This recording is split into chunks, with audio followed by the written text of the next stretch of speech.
Hello, I'm Chuck Long, and on this edition of the Entertainment Outlook, we're going to check in with Actors Bridge, the highly acclaimed Nashville theater company that is celebrating its 20th anniversary. But first, at long last, it's a Kylie Minogue Christmas. As iTunes notes, considering Minogue has been a multinational institution for several decades, it's surprising that this is her first festive venture. An ecstatic romp through Yuletide classics and revved-up holiday gems.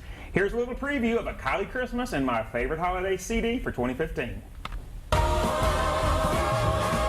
It's the most wonderful time of the year.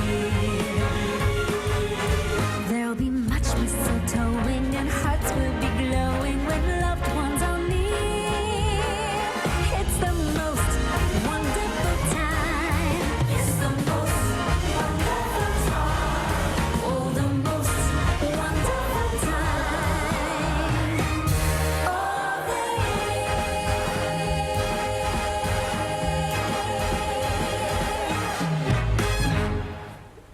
And a Kylie Christmas is available everywhere now, so pick it up. And I'm such a Kylie nerd, and I'm so excited.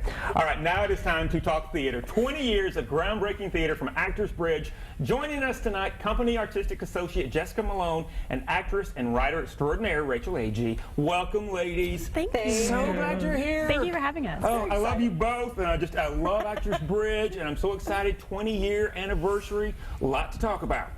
All right, let's talk about this season, though, because in December, you guys, and Jessica, you're directing this. Tell us about The Nether.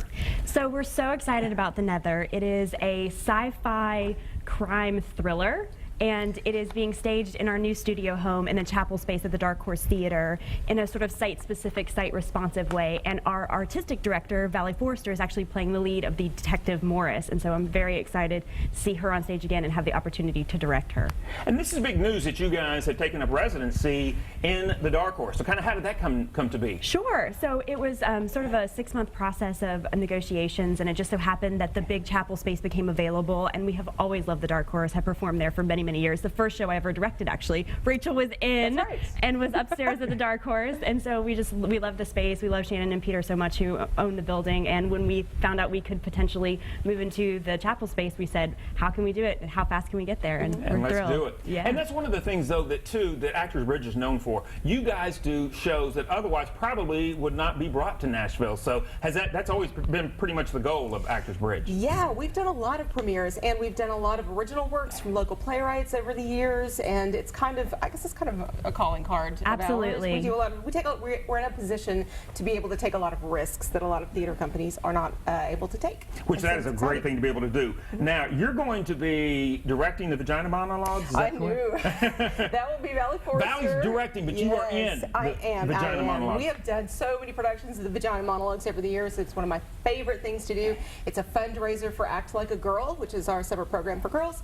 And this year we're going to be having a local celebrity all-star cast, and it'll be at the City Winery, which is a new venue for us, and we're very excited to be doing that. That is terrific, and as you can see there on screen, February 17th, so mark your calendars as we look ahead to 2016, and you can always get information regarding tickets for all the Actors Bridge shows at actorsbridge.org, so just jot that down. All right, you mentioned Act Like a Girl, so let's talk about that. This is a huge thing for Actors Bridge, and people all over Tennessee know Actors Bridge for this. Yeah, it's an amazing program. We're so excited to be able to perform with the girls in the Black Box Theater this summer. Once again, they'll be writing about their lives, creating dances, telling stories, and just sharing their experiences with an audience. And as we can see, I mean, this is something too for girls that may not even know if they have the chutzpah to be performing or something. Sure. This really encourages them a lot. Absolutely. It gives them the space and support to sort of explore all of the possibilities, all of the different ways their futures could look. There's nobody leaves with a dry eye after the performances, and every single year adult women come up to Valley and say, I really wish there had been a version of this when I was a kid, and I really wish there were an adult version of it now, because it's an amazing program. What do you think makes it work for the girls when they join the troupe? Sure. I think it's definitely the intentionality to have a space that's separate and just for them, and the way in which they form an intentional community to support one another in the risk-taking, because to perform your stories publicly is a huge risk. Absolutely. Yeah. So I think it's the community, the support. And I think girls naturally want that kind of community. We're taught false competition. We're taught caustic relationships. I think that's acquired. I don't think that's our natural state. And so, Act Like a Girl kind of enables them to be the kind of people in a community that they really want to be in, and make it a safe place for them to do that. And it has really helped. I know a lot of the girls that have been through it. When you talk to them, they talk about what a life-changing, event that it is. So make sure that you note that June 23rd and 24th at the Black Box at Belmont. All right. Now, I just wanted to briefly mention April 15th through the 23rd, the Fairy Tale Lives of Russian Girls, and this is a Nashville premiere. Yes, we are so thrilled to be able to produce Meg Marushnik's play. It's an amazing play. Leah Lowe will be directing, who's on our board and also the chair of the theater department at Vanderbilt. And it is a thrilling adult fairy tale, and it is not to be missed. All right, can hardly wait to see that. But I've saved one that I wanted to talk about the whole segment for the last. This is the ice treatment. This is a world premiere. So Rachel, tell me about that. Okay, so Nate Epler is a playwright extraordinaire, one of the best playwrights in Nashville, and he wrote The Ice Treatment. It is a story about an infamous blonde figure skater from the 90s. I was thinking, remember Tanya Harding from the 90s? I just remember. Okay, rings a bell. All right. Something sort of loosely, perhaps, based on that. Yeah, and so it started out as a one-woman show, and then he decided to make it into a one-woman show with 2 additional actors. And so it's kind of a 3-person show, and the premise is that the infamous blonde figure skater has decided that it is time to clear the air. It is time for redemption for her reputation.